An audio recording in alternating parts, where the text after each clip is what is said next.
درود و مهر بیکران بر شما. LCR متر مدل ST1 از شرکت FNRC. میخوایم در رابطه با این ابزار با هم صحبت کنیم. به نظر من همیشه نیاز به ابزارهای گران قیمت نیست. با ابزارهای ارزون هم میتونیم کار رو انجام بدیم، ولی مستلزم اینه که دانش لازم برای استفاده از ابزار رو داشته باشیم. اگر با قطعات SMD کار میکنید، این ابزار میتونه تو اندازه‌گیری به شما کمک کنه. کار با مولتی متر روی قطعات SMD کمی سخته. البته میتونیم پروب مناسب بگیریم و از مولتی متر خودمون استفاده کنیم، ولی همیشه داشتن ابزار مناسب سرعت کار ما رو بالا میبره. ولی داشتن ابزار هم به تنهایی کافی نیست. باید دانش استفاده از ابزار رو به دست بیاریم. حالا ببینیم این ابزار چیه. این LCR متر دستیه که به اون حالت پنسی هم میگن. 2 تا پراپ داره و یک صفحه نمایشگر. یه دکمه در اینجا داره که به سمت چپ و راست حرکت میکنه. اگر هم فشار بدیم یک عملی رو برای ما انجام میده. 2 تا دکمه هم در اینجاست. یک کابل شارژ داره. این محل شارژه. 2 تا سرپراب هم اینجا داره، مثل پنس‌های سرکج. به این حالت این پنس ها رو از لوازم پزشکی میتونید تهیه کنید. پنس های معمولی هم هست که ما غالبا یه وارنیش اینجا میذاریم که اگه بخوایم قفل شه، وارنیش رو به این حالت نگه میداریم. سر پنس رو قفل میکنه. این جعبه دستگاه هست و اینم کیفیه که همراهش. یه دفترچه راهنما داره.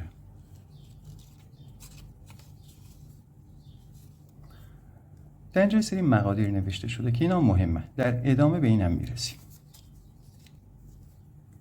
خب حالا چجوری دستگاه رو روشن کنیم؟ دکمه پاور رو نگه می‌دارم.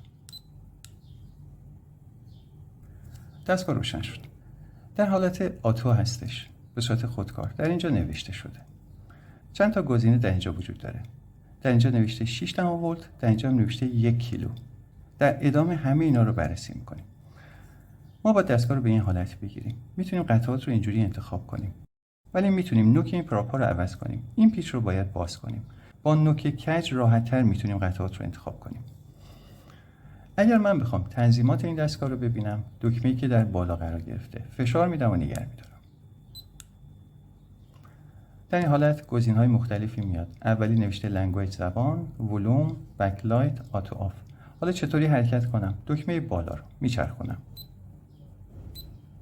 اومد روی ولوم، بکلایت، آتو آف، ریستور، بازیابی، ابوت که در اینجا میگه نسخه 1.6 هست یا ورژن 1.6. دوباره برمیگردم بالا. این دکمه‌ای که اینجاست به سمت چپ و راست حرکت میدم. رسیدم به ولوم. میخوام تنظیمش کنم. فشار میدم. رنگش آبی شد یا هایلایت شد. حالا دوباره همین دکمه رو به سمت چپ و راست. داره صدا رو کم میکنه. دوباره میبرمش بالا. یک بار دیگه فشار میدم. از اون تنظیم خارج میشه. حالا دوباره این دکمه بالایی رو فشار میدم. نگه میدارم تا برگرده حالت عادی. ما میتونیم در حالت آتو قطعات مختلف رو تست کنیم. خودش شناسایی میکنه. یه مثال بزنم. مثلا این مقاومت. 2 سر پراپ رو میزنم بهش و نگه میدارم. نوشت مقاومت 100 اوهمه. نماد مقاومت هم به ما نشون داد. 2 تا گزینه هم پایین گذاشته. نوشته RS 100 اوم. سمت راست نوشته دیسیپیشن که در جای خودش میتونیم ازش استفاده کنیم. بالا هم نوشته 6 ولت و 1 کیلو.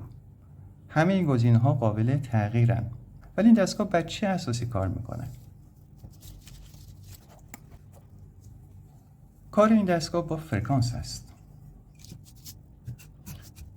در اینجا نوشته 1 کیلو و در اینجا نوشته 6 ولت. یعنی این دستگاه یک ولتاژی رو تزریق میکنه به همراه فرکانس. اول روی بلندگو اینو تست کنیم و بعد روی اسیلوسکوپ بهتون نشون بدم. الان رو حالت 6 ولت. به صدای بلندگو دقت بفرمایید. میزان سلف رو نشون داده 106 میکروهنری.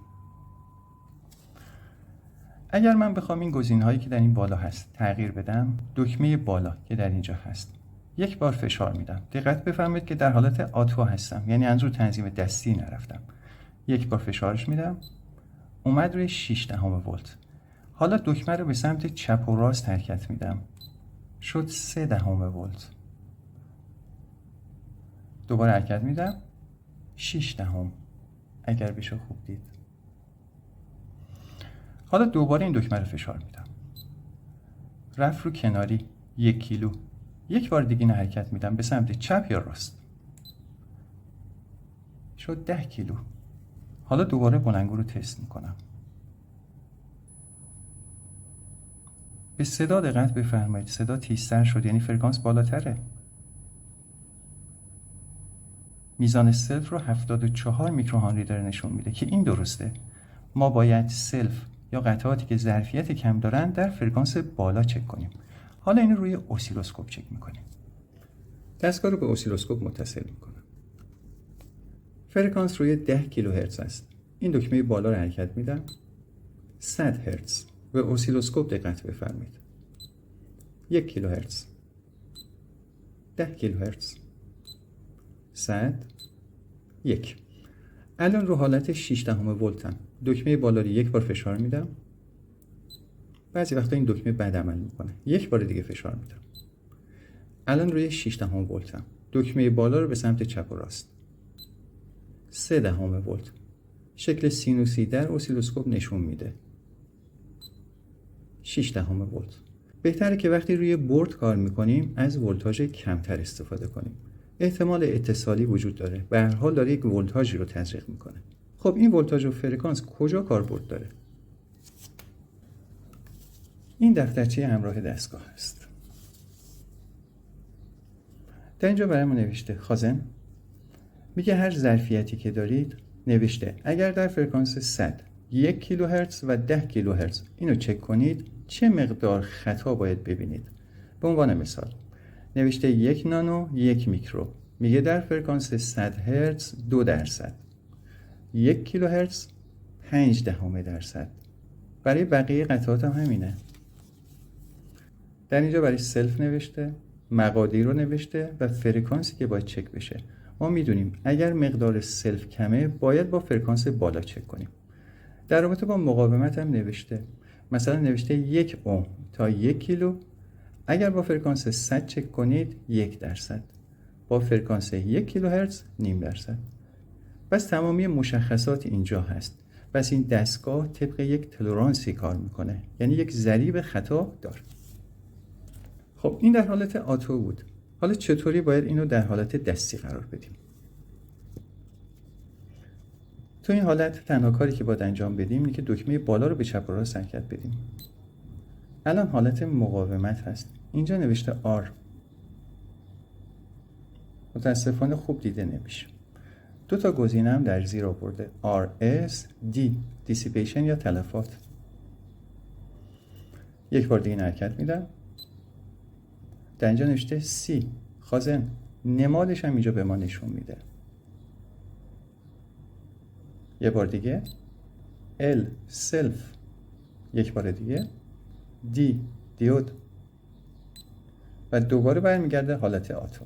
این دستگاه ولتاژ رو اندازه نمیگیره چون به هر حال یک LCR متر هست. حالا من میخوام یه سری قطعات رو بیرون برد چک کنم و بعد داخل برد چک میکنیم و در نهایت هم سعی میکنم اینو با یک LCR متر مقایسه کنم. LCR متر رومیزی.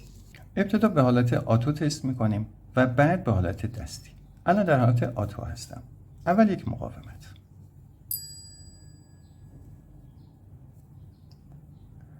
نوشت 100 اوم در فرکانس 1 کیلوهرتز. حالا میخوام فرکانس رو تغییر بدم. روی این دکمه میزنم. اول روی ولت میاد، یه بار دیگه میزنم، میره روی فرکانس. حرکتش میدم. رو فرکانس 100 هرتز. دوباره مقاومت چک میکنم. نوشت 100.3. حالا یک مقاومت دیگه. مقاومت هایی که مقدار کم دارن.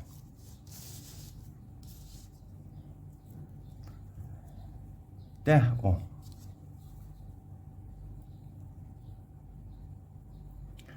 9 عدد آخر نوسان داره. حالا فرکانس رو تغییر میدم 1 کیلوهرتز. 9 خوب داره نشون میده. میبرمش روی 10 کیلو. در حالت آتو هستم، یعنی خودش داره تشخیص میده. 9 عدد آخر نوسان داره، ولی به نظر من خوبه. خب مقادیر کم و خوب شناخت. حالا میریم مقادیر بالاتر. 680 اوم. نوشت 673 رو فرکانس 10 کیلو. حالا فرکانس رو کاهش میدم.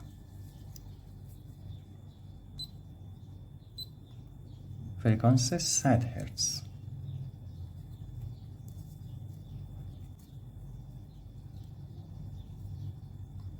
ششصد و هفتاد و پنج. نماد مقاومت هم نشون میده. پایین نوشته RS، نوشته 674 مقاومت سری. دیسیپیشن یا تلفات رو در سمت راست زده 66 که فعلا اینجا ملاک نیست. حالا میریم مقادیر بالاتر. 51 کیلو. 50 / 63 در فرکانس 100.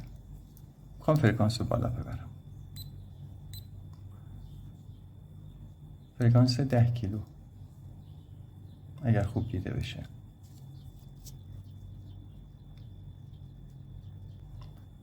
50 / 62. حالا ولتاژ رو کاهش میدم. یه بار رو این دکمه میزنم، یک بار دیگه میزنم، اومد رو ولتاژ 0.3 ولت.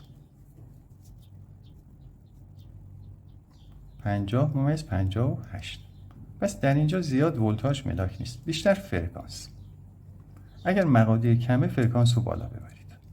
پس در مورد مقاومت خوب عمل کرد در حالت آتو. حالا این خازن رو بررسی کنیم. فعلا مقدارش رو به شما نشون نمیدم. ببینیم دستگاه چقدر حدس میزنه. در حالت آتو نوشت 84 نانو رو ولتاژ 0.3. ولتاژ رو بالا میبرم. ولتاژ 0.6. 86. فرکانس 10 کیلوه. فرکانس رو گذاشتم روی 100 هرتز.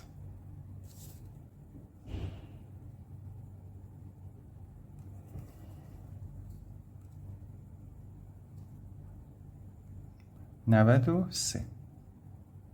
در اینجا داره بهتر نشون میده. پس این خازن 100 نانوه. 104. خب این در حالت آتو بود، یعنی داره قطر خودش تشخیص میده. حالا یک دیود معمولی. ما میدونیم ولتاژ شکست این دیود 7 دهم به بالاست. اندازه بگیریم.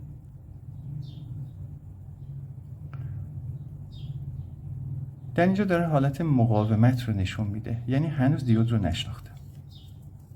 سرتش میکنم. همچنان داره مقاومت رو نشون میده. یک بار دیگه به این حالت.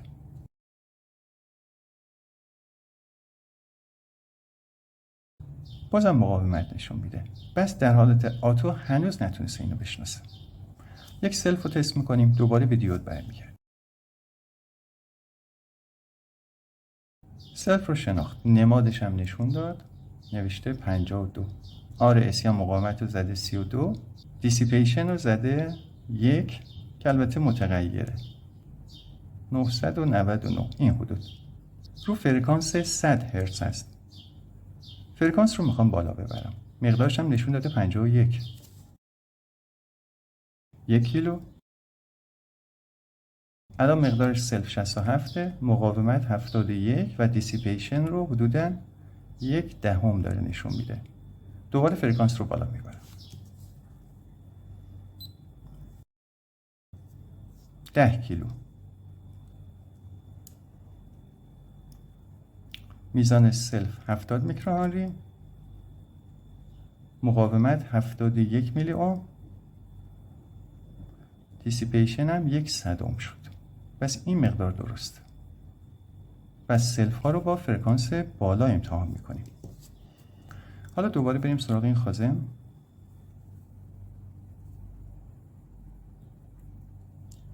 خازن نشون داد 738 نانوفاراد تو فرکانس 10 کیلوهرتز. دیسیپیشن و آر اسش رو هم داره نشون میده. نماد خازن هم دیده میشه. حالا فرکانس رو کاهش میدم. 100 هرتز.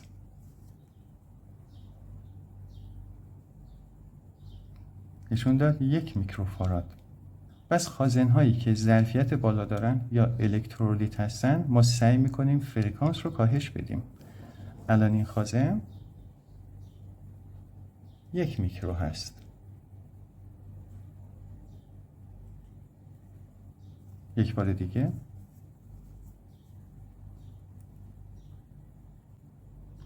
در فرکانس 100 هرتز داره ظرفیت رو درست نشون میده. ولی این خازن ظرفیتش کم بود، 100 نانو بود. با فرکانس 100 هرتز داره 92 نانو نشون میده. حالا فرکانس رو بالا ببرم دوباره.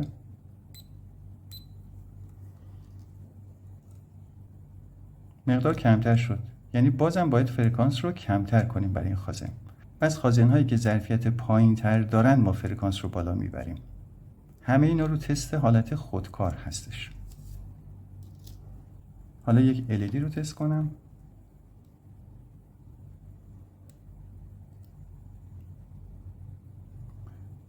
حالت خازن نشون میده که اصلا درست نیست.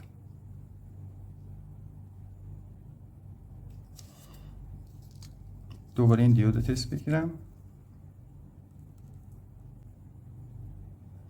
این دیود هم اشتباه نشون میده. خب همونطور که دیدید در حالت خودکار یا آتو شاید مقادیر رو درست نشون نده. پس بهتره که ما از حالت دستی استفاده کنیم. الان میخوایم گزینه‌های دستی رو با هم بررسی کنیم. حالا میخوایم حالتهای دستی رو بررسی کنیم. الان در حالت آتو هست. این دکمه‌ای که بالا هست به سمت چپ یا راست حرکت میدم. الان در اینجا نماد مقاومت دیده میشه. در تصویر خوب دیده نمیشه. در سمت چپ RS رو نوشته، در سمت راست نوشته D. یک مقاومت رو میخوام باید چک کنم. همین مقاومت 100 اوم.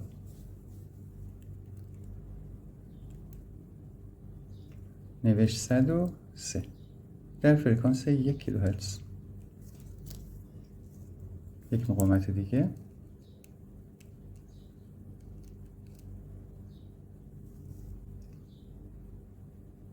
اینم نوشت 9.8 یک مقاومت 10 اوم هست. پس تو مقادیر کم هم اندازه‌گیری خوبی داره. حالا بریم سراغ خازن. دکمه بالا رو حرکت میدم. در حالت خازن هستم. دقت بفرمایید اعداد دارن تغییر میکنن. دلیلش اینه که پراپ های این که دو تا صفحه فلزی هست دقیقا شبیه یک خازنه. وقتی فرکانس بالا هست مقادیر تغییر میکنن. روی این دکمه بالا میزنم 6 ولت، اومدم روی 1 کیلو حرکتش میدم 10 کیلو در اینجا دیده میشه. نوشته 6 پیکو. حالا اگه دستم رو در اینجا قرار بدم دقت بفرمایید نزدیک پراپا هست. عدد تغییر میکنه. یا اگه اینجا رو بگیرم یعنی ظرفیت خازنی در حال تغییر. حالا یک خازن رو انتخاب میکنم. همون 104 نوشت 88 نانو در فرکانس 10 کیلو هستن. نماد خازن هم دیده میشه. دیسیپیشن رو داده، RS رو هم به ما داده. فرکانس رو تغییر میدم 100 هرتز.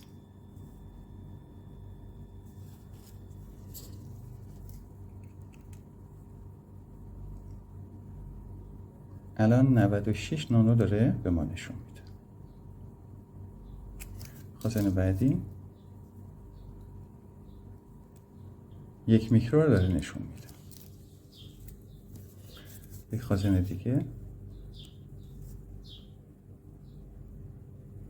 این هم 1 میکرو رو داره به ما نشون میده. حالا ولتاژ رو کاهش میدم روی 6 دهم 3 دهم ولت.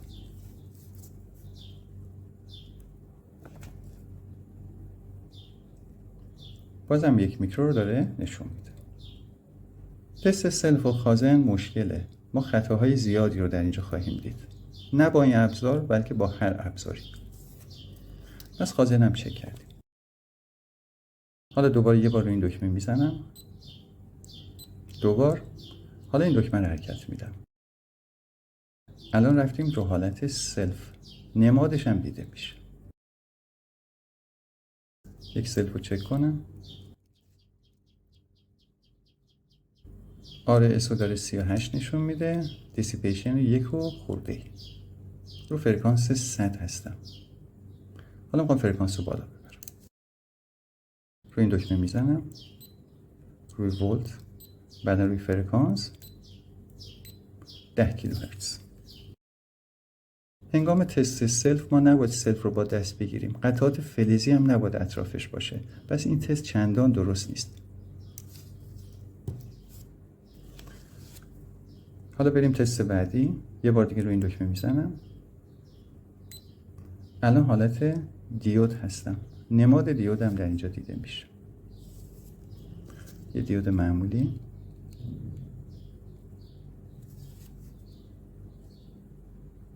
چیزی به ما نشون نمیده. دلیلش اینه که من روی 3 دهم ولت وایسادم. ما میدونیم این دیود حداقل 7 دهمه. بس اینجا روی این دکمه میزنم. میرم رو ولتاژ. روی 6 دهم. حد اکثر 6 دهم ولت.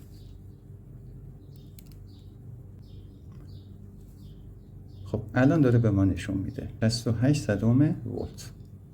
به جهت دیودم دقت بفرمایید. کاتود به سمت پایین. حالا دیود رو برعکس میکنم. عدد همونه. جهت دیود به سمت بالا شد. یعنی کاتود الان به سمت بالاست. با فرکانس 10 کیلوهرتز هستم. فرکانس رو میخوام تغییر بدم.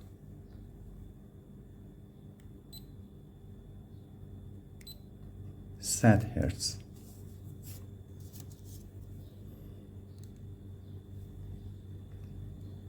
الان شد 71 صدم ولت. بس تو فرکانس پایین دقیق تر برای تست دیود. حالا یک LED.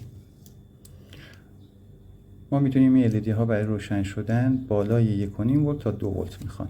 این تا 6 دهم میده. پس به احتمال زیاد LED روشن نخواهد شد. روشن نشد.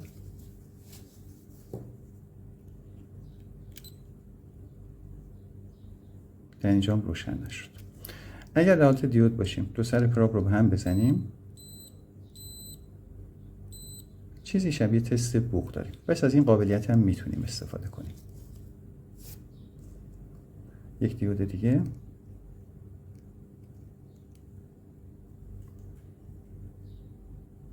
اینم 7 دهم ولت. نشون میده اینا دیودهای معمولی هستن. حالا دیود زنر 47 42 12 ولت. چیزی نشون نمیده. جهت دیود رو عوض کنم.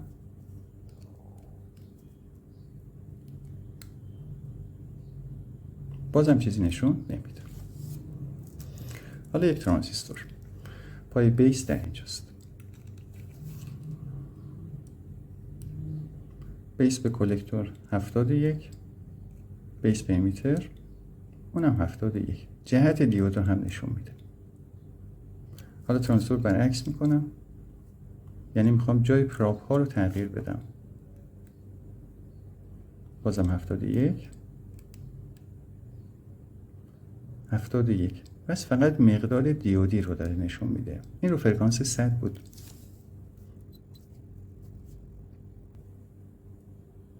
الان رو فرکانس 10 کیلو.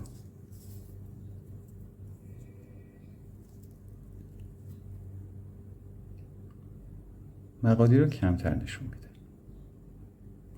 حالا کلکتور به امیتر چیزی رو نشون نمیده. اگر اتصال باشه به این حالت به ما نشون میده. حالا چند قطعه روی بورد چک کنیم، ولی قبل از اون یک سلف دیگر امتحان کنم. الان رو حالت دیود هستیم. مقاومت، خازن، سلف رو فرکانس 10 کیلو.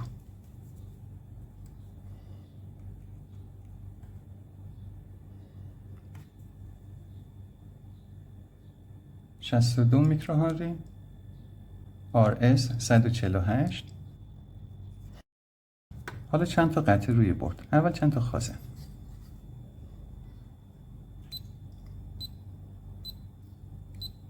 این حالت خازن هست C. این خازن 45 میکروفاراد. این خازن 700 و حدوداً 30 میکروفاراد. فرکانس رو کم میکنم.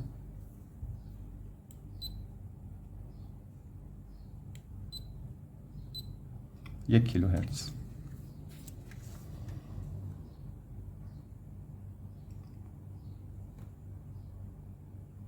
دو میلی فاراد نشون میده که غلطه.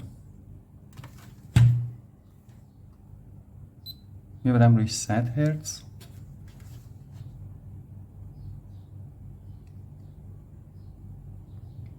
به صورت میلی فاراد نشون میده که کاملا غلطه. دوباره روی 10 کیلوهرتز.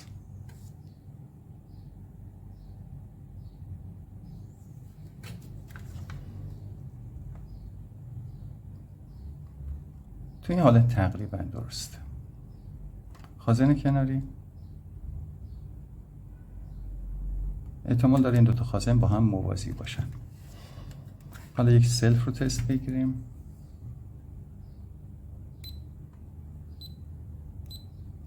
این حالت سلف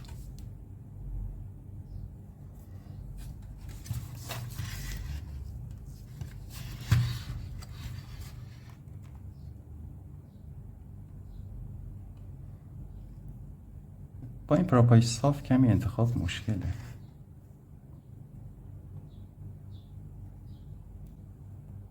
عدد درستی رو به ما نمیده. سلف کناری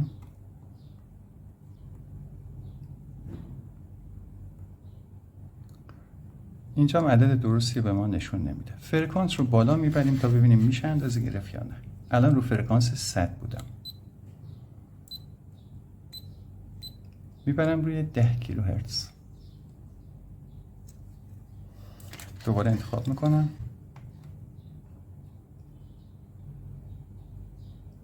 حدوداً 1.9. این 10 میکروهنری هستش. پس رو فرکانس بالا بهتر عمل میکنه.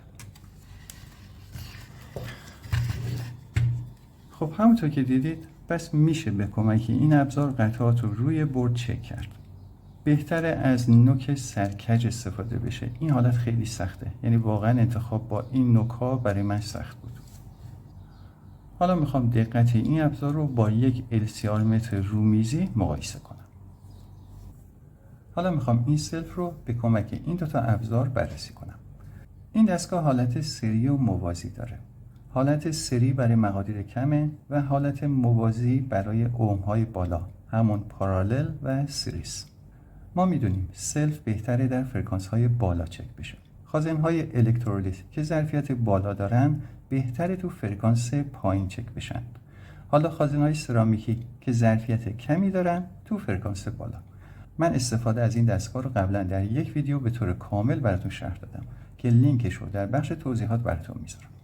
حالا این سلف رو اول به کمک این ابزار چک میکنیم و بعد به کمک این LCR متر. در حالت سلف هستم رو فرکانس 1 کیلوهرتز. بعدا این ابزارم میذارم رو فرکانس 1 کیلوهرتز. اول اینو چک کنیم.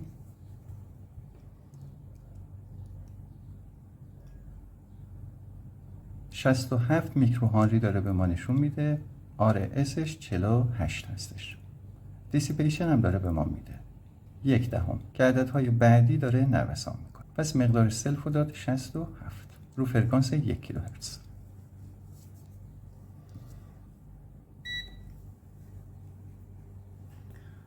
از حالت آتو دارم استفاده میکنم ولی فرکانس روی 1 کیلوهرتز است.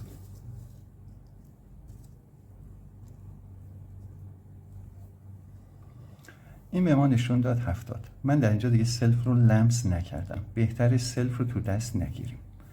کوایلیتی فاکتور داره نشون میده. خب حالت آتو هستم. رو دکمه فانکشن میزنم.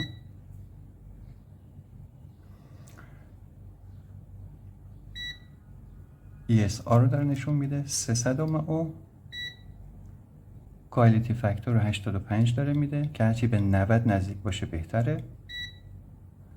و اینم دیسیپیشن یا ضریب تلفات هست. پس تقریبا اعداد مشابهی به ما دادن.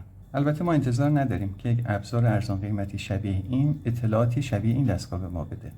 این ابزار برای کارهای دم و دستی خوبه، مخصوصا تست دیودها و تست مقاومت‌ها. کار کردن با اون راحته و باتریش هم خیلی خوبه. الان حدود 2 ساعت دارم باش کار میکنم، هنوز 1 درجه کاهش پیدا کرده. خب همونطور که مشاهده کردید به کمک یک ابزار ارزان قیمت هم ما میتونیم کارامون رو انجام بدیم. ولی چیزی که مهمه نحوه استفاده از ابزار رو بدونیم. مشکل بیشتر عزیزانی که الکترونیک براشون سخته یا گمراه کننده هست اینه که دانش پایه خوبی ندارن و الکترونیک رو بیشتر به روش تجربی یاد گرفتن. ولی بازم مشکلی نیست. همین که شما تو این رشته فعالیت میکنید بسیار با ارزشه. من مطمئنم اگه تازه شروع به کار کردین به مرور زمان تجربه لازم رو به دست میارید و بعداً میتونید در این رشته حرفی برای گفتن داشته باشید. اگر هم تازه الکترونیک رو شروع کردید و نمیدونید از کجا باید شروع کنید، یک دوره آموزشی به اسم مفاهیم پایه الکترونیک در وبسایت من وجود داره. داخل وبسایت تشریف ببرید و دوره رو تهیه کنید. ممنونم که این ویدیو رو نگاه کردید.